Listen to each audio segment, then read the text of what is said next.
தூக்குறதுக்கு புருஷனை மட்டும் விட்டுட்டு நேக்கா போயிட்டாங்க பாத்தியா? மூர்த்தி என்ன நேக்கா போய் கல்லாவில் உட்காந்துக்கும். ஜீவா எவ்வளவு தெளிவா கணக்கு பார்க்கணும்னு சொல்லி கிளம்பிட்டாப்ல. இவர் மட்டும்தான் மூட்டை இறக்கணும். மூர்த்தி என்ன மணியண்ண ஹோட்டலுக்கு ஒரு மூட்டை அரிசி கேட்டுமே, அனுப்பிட்டீங்களா? அது அனுப்பியாச்சுண்ணே. சரவணன் தானே அது கொண்டு போனா. அது அப்பயே வந்திருக்கும் பாருங்கண்ணே. அப்படியா? சரிப்பா, நான் பார்த்துட்டு கூப்பிடுறேன். ம். மாமா, என் தம்பி ஜீவா பார்த்தீங்கல்ல, எப்படி தூக்கிட்டு இருந்தாலும் எந்திரிச்ச உடனே டக்கு டக்குன்னு பதில் சொல்றேன் பாருங்க. அதே என் தம்பி. தூங்கிட்டேனா? சாரிண்ணே. டேய் உட்காரா, இவ வேற இப்ப பார்த்தாலும் எந்திரிச்சுக்கிட்டு உட்காரா. அண்ணே, ம், வழியில் வரும்போது நம்ம சிதம்பரம் தாத்தா இருக்கார்ல, அவரை பார்த்தண்ணே. அப்படியா? ம். இங்கெங்க வந்தாரு? சரி, ஏடா சொன்னாரு? ஊரில் கோயிலில் கும்பாபிஷேகம் பண்ணணுமா, அதுக்கு பணம் கலெக்ட் பண்ணிட்டு இருக்காங்களாமா. நம்ம பங்கு பெருசாக இருக்கணும்னு எதிர்பார்க்குறாங்கண்ணே. இல்லடா எதிரி, இந்த தடவை கோயிலுக்கு ஒன்றும் பெருசாக கொடுக்க முடியாதாடா. கம்மியாக தான் கொடுக்க முடியும். சரி விடு, அடுத்த தடவை பார்த்துக்குவோம். ஏண்டா எதிரி, கோயில்னு வேற சொல்கிற, ஒரு 5000 ரூபா கொடுத்துடலாமா? அண்ணே, ஆ? எப்போவுமே நாம தானே அதிகமாக டொனேஷன் கொடுப்போம். 5000 ரூபா கம்மி இல்லை. அவரும் அதே தான் சொன்னார். நம்மகிட்ட நிறைய எதிர்பார்க்குறாரு போலண்ணே. அதுவும் சரிதான்டா, ஆனால் நம்ம இருக்கிற நிலைமையில் இப்போ அவ்வளோதானே கொடுக்க முடியும். இப்போ சரக்கெல்லாம் விற்று பணம் கொடுக்குறது போய் இப்போ மொத்தமாக காசு கொடுத்துல சரக்கு எடுத்துகிட்டு வர்றோம். அதுவும் இல்லாமல் அதை கொண்டுக்கு வேற வண்டி கூலி வேற ஜாஸ்தியாக இருக்குது. அதெல்லாம் சேர்த்து நம்ம விற்கிறவங்களுக்கும் அதிக விலைக்கு விற்க முடியாது. அதே ரேட்டுக்கு தானே விற்றுட்ருக்கோம். வீட்டுக்கு கூட பணம் எடுத்துகிட்டு போக முடியல. அதெல்லாம் சாமி நம்மளை சரி பண்ணிடும்ண்ணே. சாமிக்கு நம்ம கொடுப்போம். அப்படி சொல்ற ஐயா. அண்ணே, எல்லாம் சரியாயிருண்ணே. சரியாகாமல் எங்கே போயிட போகுது, எல்லாம் சரியாயிரும். இவ்வளோ நாள் ஜனார்தன் எப்படி நம்மளுக்கு சரக்கு கொடுத்துட்டு இருந்தாரோ அதே மாதிரி 2-3 பேர்த்த பிடிக்கணும்டா கதிர். அவங்ககிட்ட இருந்து சரக்கு நம்ம கடைக்கு கரெக்டாக வரணும். இனிமேல் விற்று பணம் கொடுக்குற மாதிரி நிலமை வந்தால் தான் சரியாகும். சோப்பு, ஷாம்பு, பவுட்ரு, பிஸ்கட்டு இந்த மாதிரி பாக்கெட் ஐட்டம்லாம் பிரச்சனை இல்லைடா ஜீவா. இப்போ நம்மளுக்கு பிரச்சனையே அரிசி, உளுந்து, மிளகா, இந்த மூடையில் வர ஐட்டம் தான் நம்மளுக்கு பிரச்சனையாகவே இருக்குது. ஜெகா மாமா ஏதோ சொல்லிட்டு இருந்தாங்க, அது என்னாச்சுண்ணே? ஆமாடா, நானும் ஜெகா இன்னைக்கு அங்கே தான் போகிறோம். அங்கேயும் ஏற்பாடு வேண்டும்டா. இனிமேல் இப்படி அலையிற மாதிரி நிலைமை வராதுல்ல. ம்.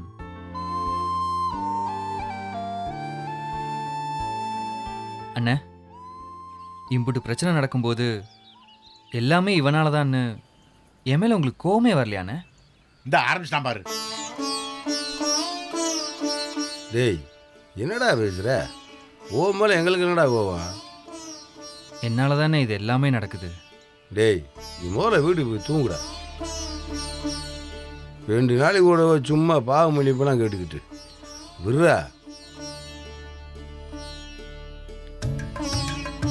இல்லை உட்கார்றா. பரவாயில்லண்ணே.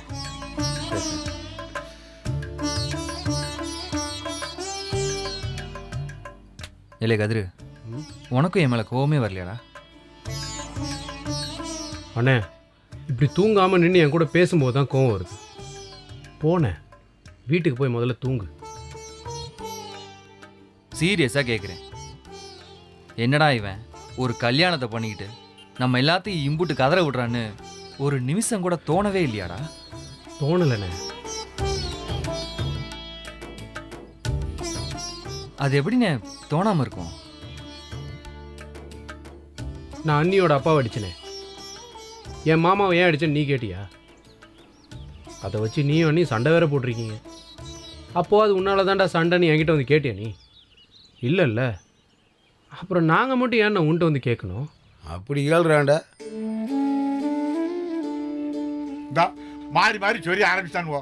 இனிமே உங்க பாசத்துல மூழ்க என்னால முடியாதுப்பா, நான் போறேன். ஏதாவது பண்ணுங்க. இவரு என்ன இவ்வளோ அழுத்துக்கிறாரு? அவரை விடுறா. டே ஜீவா, உங்ககிட்ட நான் 1000 தடவை சொல்லிட்டேன்டா. உங்ககிட்ட கோவப்பட்டு நான் என்னடா பண்ண போகிறேன்? இங்கே வேறு இந்த தேவையில்லாத குற்ற உணர்ச்சியை முதல்ல மனசுலேருந்து தூக்கி போடு. போ, நீ வீட்டில் போய் சாப்பிட்டு தூங்கு. இல்லைண்ணே, வீட்டுக்கு போகல. நான் இங்கேனே படுத்துக்கிறேன். ஏதாச்சும் நான் கூப்பிடுங்க. ம்.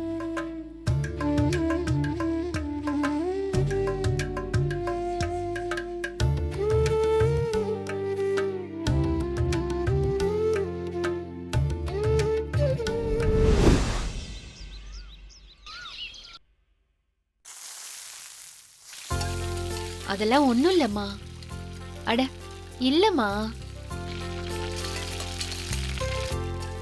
நான் பாத்துக்கிறேம்மா, நீ நிம்மதியா இரு.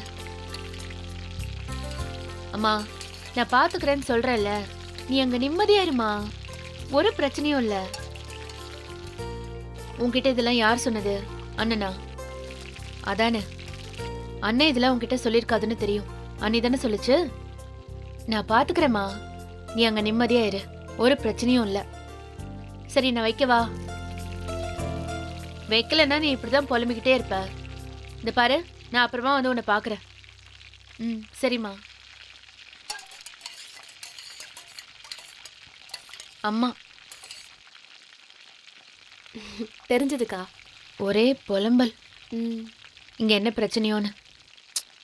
இருக்கும்ல. ம், எல்லாம் சரியாச்சுன்னா கோயிலுக்கு போறதா வேண்டிக்கிட்டாங்களாம். பாவம், அங்கிருந்து அவங்க நம்ம வீட்டை யோசிச்சுட்டு இருக்காங்க. எல்லாம் சரியாயிடுன்னு சொல்ல வேண்டியதானே? ம், அப்படிதான் நானும் சொன்னேன். அண்ணி, 2 பேருக்குமே காது கேட்கலையா? யாரை யாரை கூப்பிட்ட? கூப்பிட்ட? வேணும்னே பண்றீங்களா? நான் இவகளை கூப்பிட்டேன்னு நினைச்சேன்டா. நீ முல்லையதான் கூப்பிடுறேன்னு நான் நினைச்சேன்.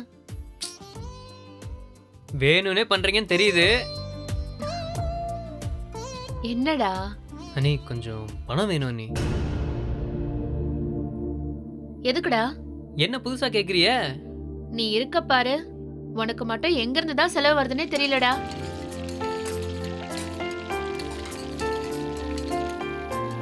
இந்தா, 4 நாளைக்கு பணம் கேட்க கூடாது சொல்லிட்டேன். அண்ணி, ம், என்ன 100 ரூபா கொடுக்குறிய? ஏன் போதாதா? எனக்கு 3000 ரூபா வேணும் அண்ணி. 3000 ரூபாவா? ஆ, எதுக்கு? காலேஜ்ல டூர் போறாங்கன்னு போன வாரமே சொன்னேனே அண்ணி. மறந்தே போயிட்டேன்டா. எப்ப கொடுக்கணும்? நாளைக்கு லாஸ்ட் டேட்டா அண்ணி. நானும் மறந்தே போயிட்டேன். இப்ப கொடுங்க, நான் பேக்ல வச்சுக்கிறேன். டூரு எங்க போறாங்க? அதான் சொன்னேனே அண்ணி, ஊட்டிக்கு. அ, ஆ. ஊட்டி தானடா? ஆமா. மாமா கிட்ட சொன்னா கூட்டிட்டு போக போறாங்க. ஸோ நம்ம போறது வேற அண்ணி. ஆனா இது காலேஜ் டூரு. நான் கண்டிப்பா போகணும் அண்ணி. காலேஜ் டூரு அதெல்லாம் சேஃப் கிடையாதுடா. பசங்க அப்படி இப்படின்னு இருப்பாங்க. எப்படி இருப்பாங்க? அதான் அப்படி இப்படி. கிண்டல் பண்றீங்களா அண்ணி?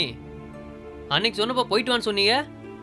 அன்னைக்கு சொன்னேன், அப்புறமா யோசிச்சேன். ஒரு வாரம் அங்க அனுப்பிச்சிட்டு நாங்க எப்படி இங்க தனியா இருப்போம்? ஒரு வாரம்லாம் இல்லை அண்ணி, வெறும் 3 days தான். அதான், அவ்வளவு நாளா நாங்க எப்படா தனியா இருப்போம்? தனியா ஏன் இருக்கிறீங்க? அதான் வீட்ல இத்தனை பேர் இருக்காங்கல்ல. இல்ல இல்ல, நீ ஊட்டி போக வேண்டாம், நம்ம எல்லாரும் ஒண்ணா போலாம். அண்ணி, இதெல்லாம் போங்காட்டம் அண்ணி. நானும் டூர் பத்தி இது வரைக்கும் உங்கள்கிட்ட 10 தடவை சொல்லிட்டேன். அப்பெல்லாம் போக சொல்லிட்டு இப்பயே வேணான்னு சொல்றிய. இந்த பாருடா கண்ணா, நீ சொல்றதுக்குலாம் உன்னை அனுப்ப முடியாது. அப்போ எனக்கு சரின்னு தோணுச்சு, இப்போ அனுப்ப வேண்டாம்னு தோணுது. ஃப்ரெண்ட்ஸ்டெல்லாம் சொல்லிட்டேன் அண்ணி. ம், எவ்வளோ ஆசையா இருந்தேன் தெரியுமா? பரவாயில்ல, அடுத்த வருஷம் போய்க்கலாம், இந்த வருஷம் வேண்டாம். போங்க அண்ணி. ஏன் தான் அப்படி பண்றீங்களோ? ஏன் இப்படி மாத்தி மாத்தி பேசுறிய? ச்சே.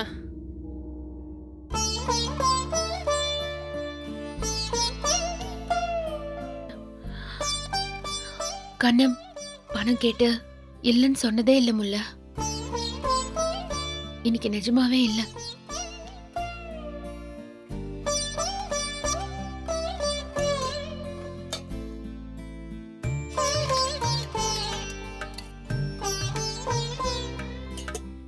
அக்கா என்கிட்ட கொஞ்சம் பணம் இருக்கு. அப்பா கல்யாணத்துக்கு வாரம் ஏதோ வாங்குறதுக்காக என்கிட்ட காசு கொடுத்தா, அதை தேடி பார்த்து நான் கொண்டு வருவாக்கா. இல்ல வேண்டாம் வேண்டாம், அத நீயே வச்சுக்கோ. கண்ண கொஞ்ச நேரத்துல சரியாயிடுவான். அவன்கிட்ட சொன்ன மாதிரி நம்ம எல்லாரும் சேர்ந்து ஊட்டிக்கு போய்க்கலாம். ஊட்டி எங்க போயிட போகுது? எப்பவும் வீட்டுல 20,000க்கு குறை இல்லாம பணம் இருந்துகிட்டே இருக்கும்.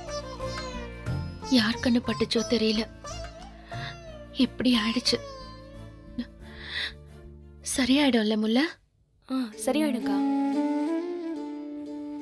ஆமா, சரியாயிடும். சரியாகணும்.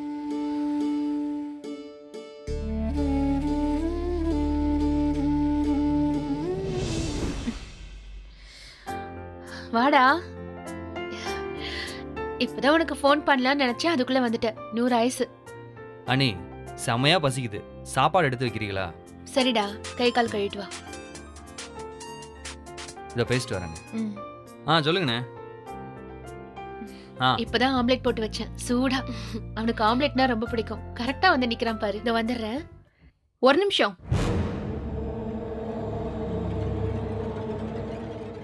எங்க போறீங்க? எங்க போறீங்கன்னு கேட்டா கிச்சனுக்கு தான். ஜீவாவுக்கு நான் சாப்பாடு போட்டுக்கிறேன். நீயா? இப்ப எதுக்கு சிரிக்கிறீங்க? அது இல்லம்மா, உனக்கு அவனுக்கு என்ன பிடிக்கும்னே தெரியாது. இதுல தெரிஞ்சுக்கிறதுக்கு என்ன இருக்கு? சமைச்சு வச்சிருக்கிறதுல சர்வ் பண்ணணும், அவ்வளவுதானே? எப்போ நான் தானே அவனுக்கு சாப்பாடு போடுவேன். இன்னைக்கு என்ன புதுசா? புதுசாலாம் இல்ல. இனிமே நானே ஜீவாவுக்கு சாப்பாடு பரிமாற போறேன். உங்க ஹஸ்பண்டுக்கு நீங்க தானே சாப்பாடு போடுறீங்க, அது மாதிரி ஜீவாவுக்கு நான் போடக்கூடாதா? அது என்ன ஹஸ்பண்ட்? மாமான்னு சொல்லு. உங்களுக்கு தானே மாமா. அப்புறம் நீ எப்படி கூப்பிடுவியா? முதல்ல உறவு முறை சொல்லி கூப்பிட்டு பழகு மீனா. இப்ப நான் ஜீவாவுக்கு சாப்பாடு போடுறதுல உங்களுக்கு என்ன பிரச்சனை? எனக்கு ஒரு பிரச்சனையும் இல்ல. இல்ல, உனக்கு அது சரியா தெரியாதுன்னு தான் சொன்னேன். ஆமாங்க, எனக்கு எதுவுமே தெரியாது. தெரியாதுன்னு சொல்லிக்கிட்டே இருந்தா நான் எப்பதான் எல்லாத்தையும் தெரிஞ்சுக்கிறது? நானும் பாத்துக்கிட்டே தான் இருக்கேன். நேத்துல இருந்து நீ சுத்தமா சரியில்லை. எனக்கு ஒரு விஷயம் புரியல. நானும் ஜீவாவும் ஒன்னா சேர்ந்து சந்தோஷமா வாழணும்னு நீங்க நினைக்கிறீங்களா இல்லையா? என்ன மீனா இப்படி எல்லாம் பேசுற? அப்படி நினைக்காம இவங்கள கதிருக்கு போய் சாப்பாடு போடு, கதிர்கிட்ட போய் பேசுன்னு வாண்டடா அனுப்பி வைக்கிறீங்களே. நான் போய் ஜீவாவுக்கு ஏதாவது பண்றேன்னு சொன்னா வேண்டாம் வேண்டாம்னு சொல்றீங்க. எனக்கு ஒண்ணு புரியலங்க. ஐயோ, எதுக்கு இதெல்லாம் பெருசு பண்ற? இந்த பாரு, இப்படிதான் நீ சமைக்க போறேன்னு சொல்லிட்டு போவ, ஆனா சமைக்க தெரியாம வந்து நிப்ப. சமைக்க தெரியாம இருக்கலாங்க, சமைச்சதெல்லாம் எடுத்து வைக்க கூட தெரியாதா என்ன? எதுக்கு ஒரு சின்ன விஷயத்துக்கு நீங்க 2 பேரும் இவ்வளவு நேரம் பேசிட்டு இருக்கீங்கன்னு எனக்கு தெரியல. அவ சாப்பாடு தான் எடுத்து வைக்கட்டுமே. பாத்தீங்களா, ஏன் ஜீவாவுக்கு சாப்பாடு போடுறதுக்கு நான் இவங்க கிட்ட பெர்மிஷன் கேட்க வேண்டியதா இருக்கு. அம்மா தாயே, நான் எதுவுமே சொல்லல. போ, நீயே போய் பரிமாறு. அப்படி வாங்க வழிக்கு. ஏய், ஒரு நிமிஷம். ஸ்டவ் பக்கத்திலே குழம்பு வச்சிருக்கேன். இல்ல, நீ தேடிட்டு இருக்க வேண்டாமேன்னு சொன்னேம்மா. அப்புறம் இந்த பொரியல் வந்து அது பக்கத்திலேயே வச்சிருக்கேன், கரண்டி அது மேலேயே இருக்கு. இப்படி எல்லாம் சொல்லிக்கிட்டே இருந்தா நீங்களே போய் பண்ணுங்கன்னு சொல்லுவேன்னு நினைச்சீங்களா? கண்டிப்பா சொல்ல மாட்டேன். இன்னைக்கு நான் தான் பரிமாற போறேன். அப்புறம் அந்த ஆம்லேட், எவ்வளவு கோவம் வருது பாரு. மீனா, தட்ட அலம்பி எடுத்துக்கோ மீனா. நான் பண்றது எல்லாமே இவளுக்கு தப்பு தப்பாவே படுது. அடுத்தவங்க மனசு கஷ்டப்படும்னு எதையுமே யோசிக்காம வெடுக்கு வெடுக்குன்னு ஏதோ ஒண்ணு சொல்லிடுறாள். விடுங்கக்கா. ஜீவா மேல எனக்கு எந்த உரிமையும் இல்லாத மாதிரி எல்லா உரிமையும் அவளுக்கு தான் இருக்குங்கிற மாதிரி சொல்லிட்டு போறா.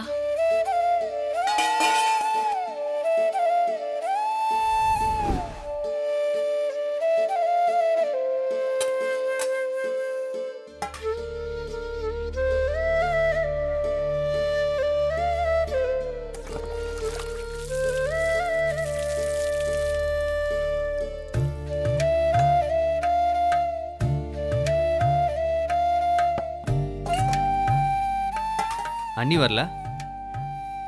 ஏன் நான் இருக்கிறது உன் கண்ணுக்கு தெரியலையா? இல்ல அண்ணி தானே சாப்பாடு போடுவாங்க, அதான் கேட்டேன். அவங்க வேலையா இருக்காங்க, உக்காரு.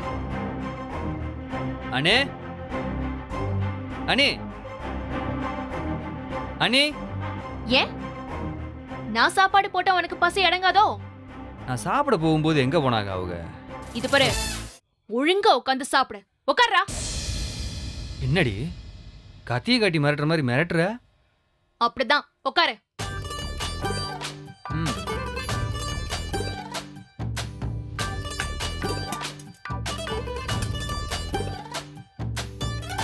போதும்.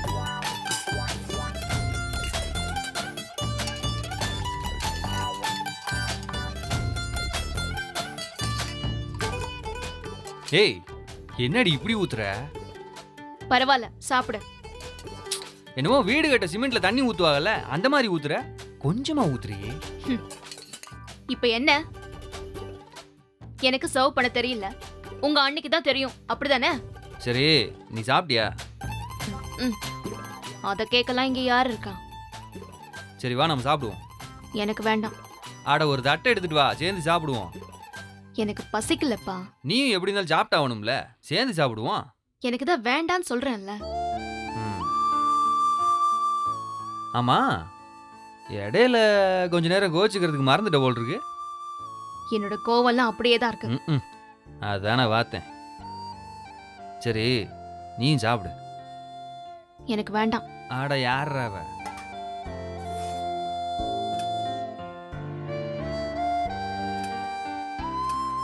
நான் தான் வேண்டான்னு சொல்றேன்ல. சாப்பிடுறி. நான் உன் மேல கோவமா இருக்கேன் ஜீவா. அப்படியா? சரி சரி, சாப்பிட்டுட்டு அப்புறமேல் கோச்சிக்க. ஆ? விளையாடுறியா நீ? சாப்பிடு. அட புடி. நாம 2 பேரும் எப்ப பார்த்தாலும் இப்படி சண்டை போட்டே இருக்கிறது நல்லாவே இல்லை மீனா. நான் சும்மா ஒண்ணு சண்டை போடல ஜீவா. 2 நைட்டு நான் வீட்டில் இல்லை. ஃபர்ஸ்ட் சொல்லாம போயிட்டேன், நேத்து சொல்லிட்டு போனேன். 2மே தப்புதான். போதுமா? கிண்டல் பண்ற பாத்தியா? கடையில பிரச்சனை மீனா, அவாய்ட் பண்ண முடியல. உங்க வீட்ல எல்லாருக்கும் என்ன பிடிக்காம போயிடுச்சு ஜீவா. அப்படிலாம் ஒண்ணுமே இல்லை. அவங்க எல்லாத்துக்குமே உன்னை ரொம்ப பிடிக்கும். அதான் என்கிட்ட எதுவும் சொல்ல மாட்டேங்கிறீங்களா? உங்க அண்ணி என்னடானா என்ன பார்த்தாலே ஏதோ எதிரே பாக்குற மாதிரி பாக்குறாங்க. உங்ககிட்ட இப்பெல்லாம் பேசுறதுக்கே பயமா கிடக்குது. 5 நிமிஷம் பேசினாலே யாரை பத்தியாவது கம்ப்ளைண்ட் சொல்லிட்டு இருக்க. நான் அதெல்லாம் கண்டுக்காம உங்ககிட்ட பிரியமா பேசினாலும் நீ திரும்ப திரும்ப உருண்டு வந்து அங்கேயே தான் நிக்கிற. நான் அதெல்லாம் வேணும்னு பண்ணல ஜீவா. சரி, அப்புறமேட்டு பேசிக்கலாம். நீ முதல்ல சாப்பிடு. இது பாரு, காலையில உங்க அண்ணன் என்ன சொன்னார்னு கேட்டல்ல. இவகிட்ட எல்லாம் போய் என்னடா டீட்டெயிலா சொல்லிட்டு இருக்க? இவெல்லாம் ஒரு ஆளான்னு கேட்டார்ல. அண்ணன் அப்படி ஒண்ணும் சொல்லலையே. சொன்னாரே ஜீவா, இல்லன்னு மட்டும் போய் சொல்லாத.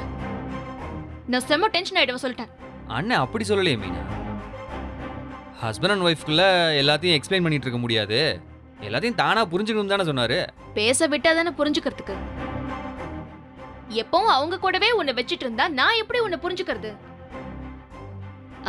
அதுவும் நீ என்கிட்ட ஏதோ சொல்ல வரும்போது அவர் அப்படி சொன்னதெல்லாம் ரொம்ப ரொம்ப டூ மச். எல்லாம் உன் நல்லதுக்கு தான் சொன்னாரு. நீ சாப்பிடு. என்ன நல்லதுக்கு? என்ன ஜீவா, ஆம்லெட் வைக்கலையா? என்ன மீனா, ஆம்லெட் இங்க வச்சிருக்கனே. அவன் ஆம்லெட் இல்லாம சாப்பிடவே மாட்டான். இதுக்கு தான் அண்ணி வேணுங்கிறது. இவளை பாருங்க, சாப்பாடை போட்டு சாப்பிட விடாம இம்சை பண்ணிட்டு இருக்கா.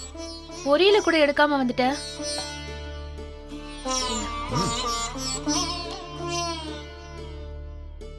சூப்பர். சாப்பிடு ஜீவா. 2 பேரும் என்ன அப்படி பேசிட்டு இருக்கிய? சீக்கிரம் சாப்பிடுங்க. சாப்பிடு. என்னாச்சு? வேண்டாம். ஏன்? பசிக்கல. ஏய் மீனா, சாப்பிட உட்காந்துட்டு பசிக்கலன்னு. மீனா, என்னடா கோச்சிட்டு போறா? ஏதாவது பிரச்சனையா? வீட்டில் எல்லாரும் எதையோ பேசுறோமா, அவகிட்ட சொல்லலையா, அதான் நீ கேக்குறா. அவங்க அப்பா பண்ண பிரச்சனைன்னு தானே நம்ம சொல்லாம இருக்கோம். அது புரியாம தான் கோச்சுக்கிட்டு திரியறா. ஆனா நீ அதெல்லாம் சொல்ல வேண்டாம். மெதுவா அவளை சமாதானப்படுத்துடா. எங்கே போயிட போகிறா? சமாதானப்படுத்திடுவோம். ம், நீ சாப்பிடு. சாப்பிடுன்னு சொல்றேன்ல. ம்.